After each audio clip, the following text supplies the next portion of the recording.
You talked on media day of Walker consistency night in and night out. What are the it sounds like nice, but what is that actually? What is the ability to do that? How do you train for that? How do you use camp for that? What are the things you have to do to get ready to be able to do that? Yeah, I think number one, Walker's held to a different standard now. I think last year in tough moments, it was easy for all of us to say he's a rookie and he's still learning and he's still growing. And I think, he knows that we have a different expectation of him on both ends of the floor. It really starts with the execution. There are some things that we're doing differently this year than last year, and so he's learning like everybody else, but there's also some things that we're doing and asking him to do that are very similar to last year, and so there is an expectation that there aren't going to be as many mistakes.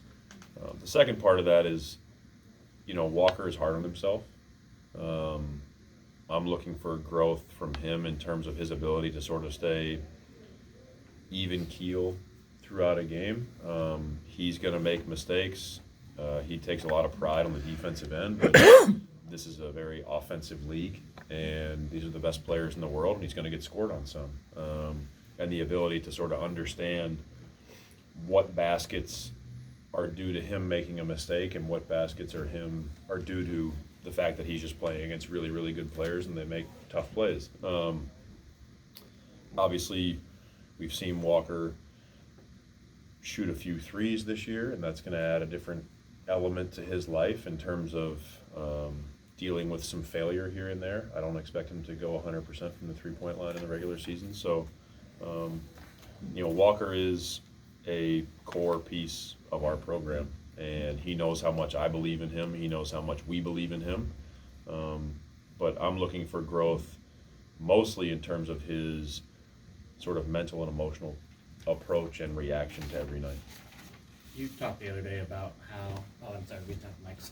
I don't know if we care. All right.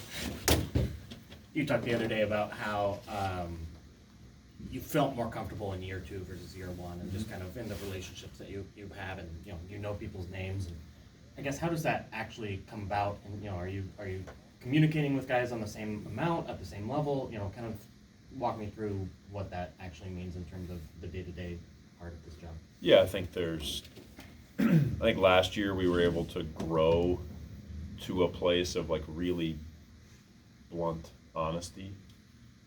I think with a lot of the players on our team, I've felt comfortable from the very first day delivering that blunt honesty, where they understand that it's coming from a place of me trying to help them, me wanting to try to put them in the best situation possible, and it's not personal at all. I think if you don't have the foundation of a relationship, it's hard to give people that really, really brutal honesty at times, because you don't know where it's coming from, you don't know what their intentions are. You can misunderstand people's tone of voice, personality. So I think it's just played out in that I think early in camp we've been able to be far more honest with each other than last year, where we were trying to feel each other out and they were trying to understand my personality.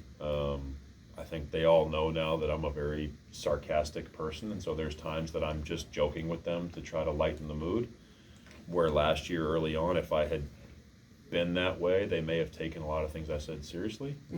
So yeah, it's comforting to feel like you can be honest with people and they're not taking things the wrong way. I think early on last year I was always very concerned and probably overthinking how I said things to them because I never wanted anything to be taken the wrong way as we were trying to build, the trust in those relationships. And then schematically, how much of your system changes because you can get into kind of second or third level reads, or what, things that may be more complicated than what you were able to do in 3 weeks last year.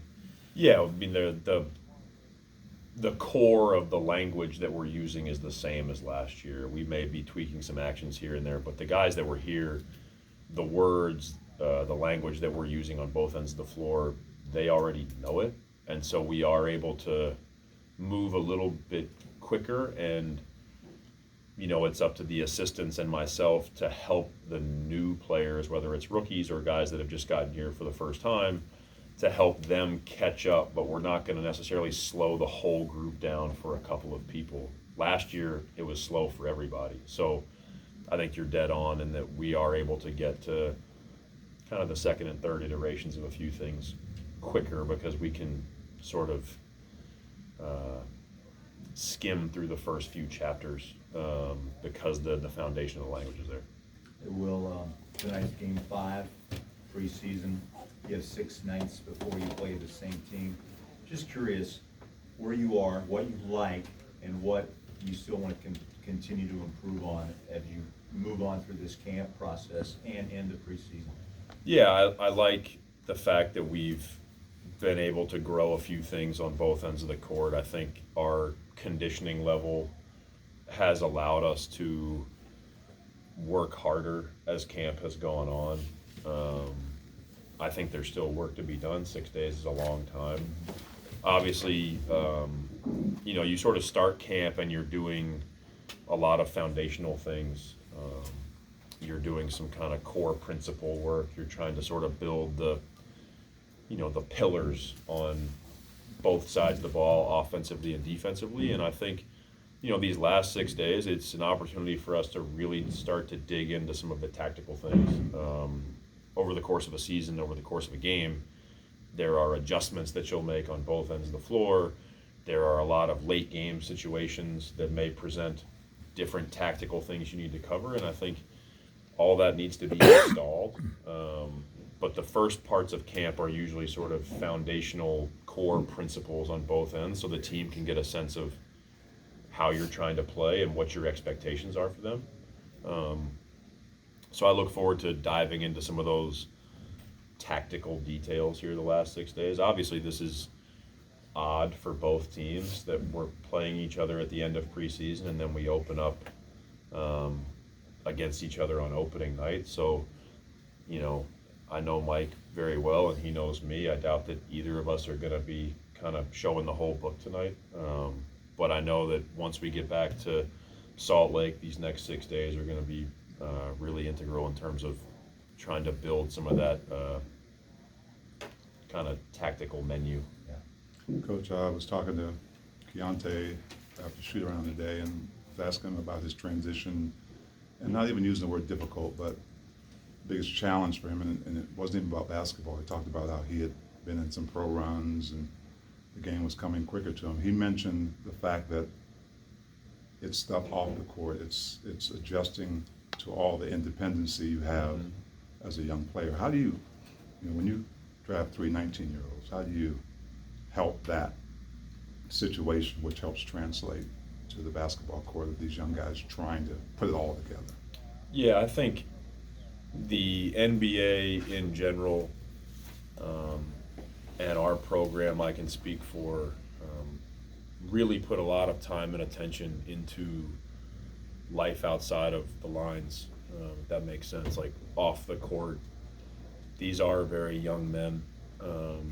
When you're in college, things are very scheduled for you, and you are sort of insulated in the sense of you leave practice, you go eat on campus at a dining hall, maybe you all live together in a dorm or an apartment.